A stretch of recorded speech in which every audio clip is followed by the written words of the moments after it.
ಕಾಯಿ tomato ತೊಕ್ಕು. 4 tomato cut ಮಾಡಿ ಇಟ್ಕೋಬೇಕು, 1 ಬೆಳ್ಳುಳ್ಳಿ ಬಿಟ್ಟಿಟ್ಕೋಬೇಕು, 2 ಈರುಳ್ಳಿ ಕಟ್ ಮಾಡಿ ಇಟ್ಕೋಬೇಕು, ಸ್ವಲ್ಪ ಜೀರಿಗೆ, 1 ಹಿಡಿ ಕೊತ್ತಂಬರಿ, ಇಷ್ಟೇ.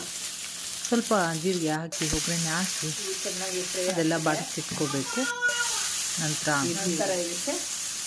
ಸ್ವಲ್ಪ ಬಾಡಿಸಾದ್ಮೇಲೆ ಸ್ವಲ್ಪ ತಣ್ಣಗಾಗೋದಕ್ಕೆ ಬಿಡಬೇಕು. ತಣ್ಣಗಾಗಿದ ನಂತರ ಜಾರಲ್ಲಿ ಎಲ್ಲ ಹಾಕ್ಕೊಂಡು ರುಬ್ಬಿಟ್ಕೋಬೇಕು. ಸ್ವಲ್ಪ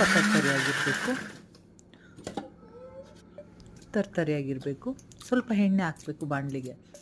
ಎಣ್ಣೆ ಹಾಕಿ ಸ್ವಲ್ಪ ಸಾಸಿವೆ ಹಾಕಿ ಸ್ವಲ್ಪ ಕರಿಬೇವನ್ನು ಹಾಕಬೇಕು. ನಂತರ ಜಾರಲ್ಲಿರೋದೆಲ್ಲ ಹಾಕಿ ತೊಕ್ಕನ್ನ ಬಾಡಿಸ್ಕೋಬೇಕು. ಒಂದೇ 1 ನಿಮಿಷ ಬಾಡಿಸ್ಕೊಂಡ್ರೆ ರೆಡಿ ಟು ಹೀಟ್ ತೊಕ್ಕು, ಟೊಮೊಟೊ ತೊಕ್ಕು ತುಂಬ ಚೆನ್ನಾಗಿರುತ್ತೆ. ತಿನ್ನಿ.